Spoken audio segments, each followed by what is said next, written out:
Hello hi नमस्ते आदाब। स्वागत करता हूं मैं आपके अपने यूट्यूब चैनल जेडीएस एजुकेटर में। तो कैसे हैं आप सब? उम्मीद करते हैं बढ़िया होंगे। और जैसा कि आपको पता है कि हम लोगों का जो टॉपिक चल रहा है वो टॉपिक है कंपनी व्यापार से साम्राज्य तक। तो हमने इससे पहले 3 क्लासेस ले ली है और उस पर बात हुई थी।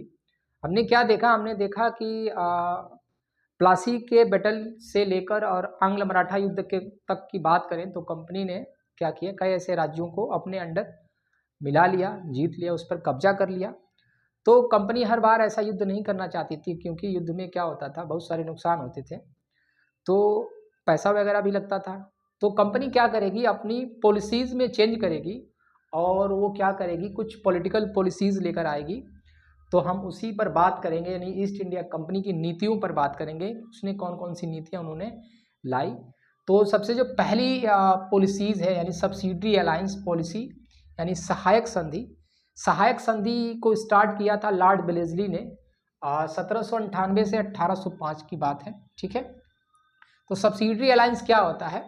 सब्सिडरी अलायंस कैसे समझेंगे, इस बात को हम समझते हैं कि यानी कि जो राज्य इस संधि पर हस्ताक्षर करते थे उनकी सुरक्षा की जिम्मेदारी कंपनी के पास आ जाती थी और बदले में कंपनी को पैसे मिलते थे। यानी कि अगर मान लो किसी राज्य को सेना की ज़रूरत है तो वो कंपनी क्या करती थी, वो राज्य क्या करता था, कंपनी के जो सब्सिडरी अलायंस होते थे उस पर हस्ताक्षर करता था और कंपनी क्या करती थी, उसे सेना प्रोवाइड करती थी और कंपनी को उसके बदले राज्य से क्या मिलता था, पैसा मिलता था। ठीक है, पहली बात। दूसरी बात, सहायक संधि पर हस्ताक्षर करने वाले जो राज्य थे, ठीक है, यानी सहायक संधि पर हस्ताक्षर करने वाले राज्यों को अपनी स्वतंत्र सेना रखने का अधिकार नहीं था। क्योंकि कंपनी क्या कहती थी, कंपनी ये कहती थी कि हम आपको क्या दे रहे हैं, हम आपको सेना दे रहे हैं, तो आपको सेना रखने की अपनी कोई ज़रूरत नहीं है। ठीक है, तो जो सब्सिडरी अलायंस पर क्या कर लेता था, हस्ताक्षर कर लेता था, उसे अपनी खुद की सेना रखने का अधिकार नहीं था। तीसरी बात, ईस्ट इंडिया कंपनी अपनी सेना का एक रेजिमेंट उस राज्य में भेजती थी जिस राज्य ने क्या किया, सब्सिडरी अलायंस पर हस्ताक्षर किया, तो कंपनी क्या करती थी, उस राज्य में एक रेजिमेंट भेजती थी।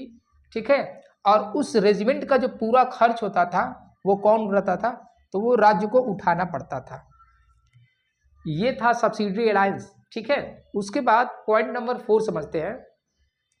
कंपनी की ओर से एक रेजिमेंट भी नियुक्त किया जाता था। कंपनी एक रेजिमेंट नियुक्त करती थी और इसका पूरा काम, रेजिमेंट का काम क्या होता था कि राजा को सलाह देना, यानी कि जब युद्ध के बारे में क्या करना, राजा को सलाह देना।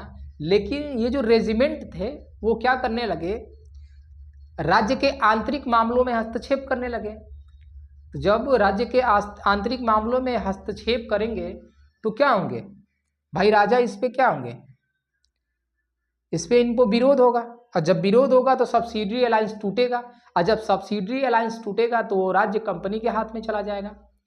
तो कंपनी ने इस तरीके से क्या किया, अपने अंडर में सारे लोगों को किया। ठीक है, नेक्स्ट बात समझते हैं।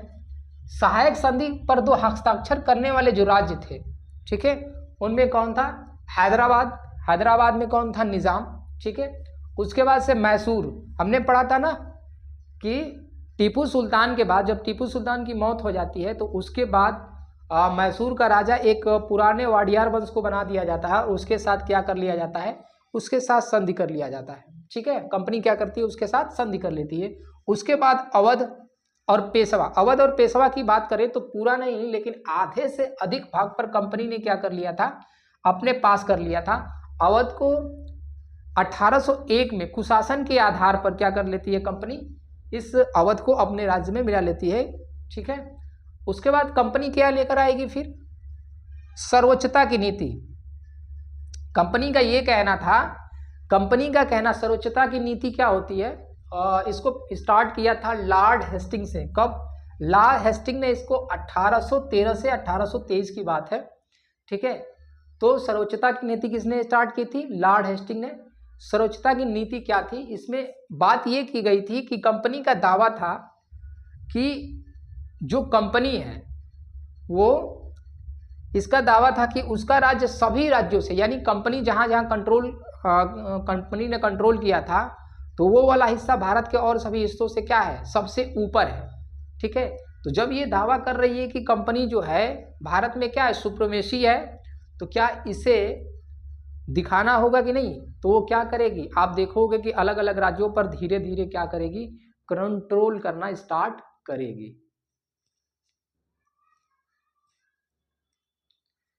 ठीक, तो फिर हम आगे देखेंगे। तो सबसे पहले कंपनी क्या करेगी, सबसे पहले कंपनी मराठों को जीतेगी। ठीक है, हमने बात किया था आंग्ल मराठा युद्ध, तो आप देखोगे कि उसमें ब्लेजली क्या करता है, हेस्टिंग्स क्या करता है, जीतता है। तो मराठों को सबसे पहले जीता 1918 में। उसके बाद 1924 में कित्तूर यानी कर्नाटक में, वर्तमान में कर्नाटक में पड़ता है, कित्तूर में रानी थी, रानी चेन्नम्मा। रानी चेन्नम्मा से इनका विरोध होता है और रानी चेन्नम्मा क्या होती हैं, रानी चेन्नम्मा को कैद कर लिया जाता है। उसके बाद इनके ही एक चौकीदार, यानी रानी चेन्नम्मा के 1829 में क्या हो जाती है, मृत्यु हो जाती है। उसके बाद इनके एक चौकीदार रैन्ना ने क्या किया, इस युद्ध को संभाला। ठीक है, इस विद्रोह को आगे बढ़ाया। उसके बाद फिर क्या होता है, कंपनी इस पर कंट्रोल कर लेती है। ठीक,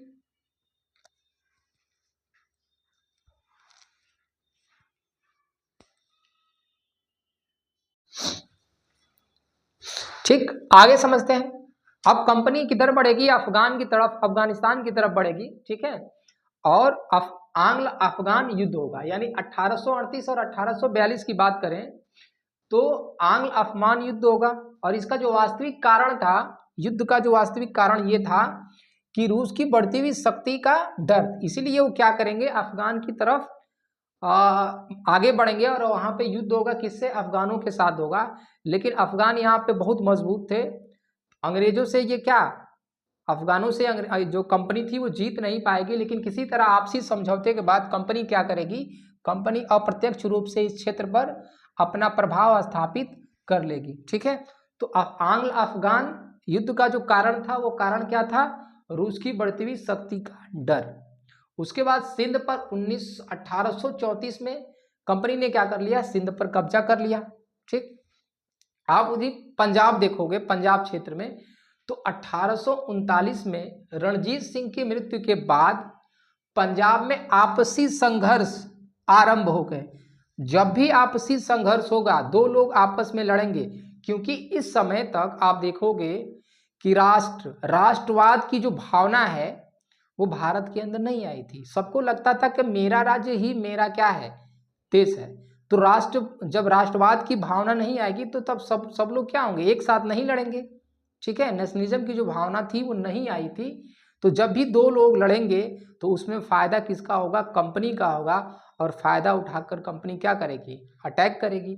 ठीक है, तो आपसी संघर्ष आरंभ हुआ और इसका फायदा उठाकर कंपनी ने 1849 में पंजाब को भी जीत लिया। पंजाब को क्या कर लिया, अपने कंट्रोल में कर लिया। ठीक है, अपने साम्राज्य में मिला लिया। उसके बाद दो स्टेटमेंट आपके सीटेट एग्जाम में यहाँ से प्रश्न पूछा हुआ है। जब प्रश्न ये कहेगा कि किसने कहा था 1849 में कि मुगलों को लाल किला खाली करना पड़ेगा, तो ये स्टेटमेंट किसका है, डलहौजी का।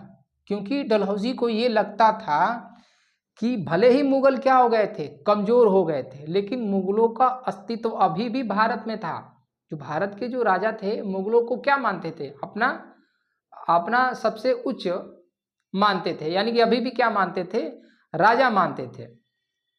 यहाँ की जो जनता थी अभी क्या मानती थी, इनको अपना राजा मानती थी। और दूसरा स्टेटमेंट किसका है, कैनिन का है। कैनिन ने कहा कि जो बहादुर शाह जफर होंगे वो आखिरी मुगल सम्राट होंगे। तो ये दो स्टेटमेंट याद रखिएगा। डलहौजी का क्या कहना था, डलहौजी ने 1849 में कहा कि मुगलों को लाल किला खाली करना पड़ेगा।